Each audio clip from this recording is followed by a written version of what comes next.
Drone MQ-9 Amerika Serikat berhasil ditembak jatuh oleh Yaman pada Senin 19 Februari 2024. Pesawat tak berawak itu dikerahkan untuk mengintai pasukan musuh. Kini, drone senilai $30 juta itu pun hanya menyisakan puing-puing dan menjadi rongsokan.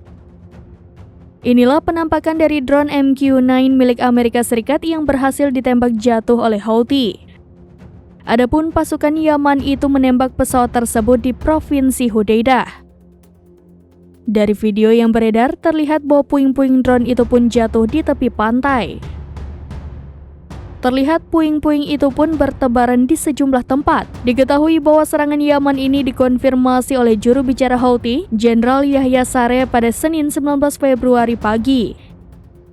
Dikabarkan bahwa drone MQ-9 itu hendak melakukan serangan ke Yaman. Namun serangan itu pun berhasil digagalkan dan ditembak jatuh oleh Houthi.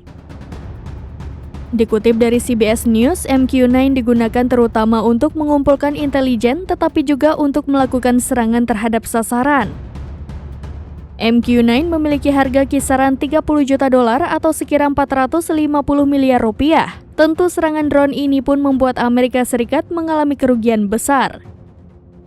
Pentagon diketahui juga menerbangkan drone ini di atas Gaza untuk mengumpulkan informasi intelijen.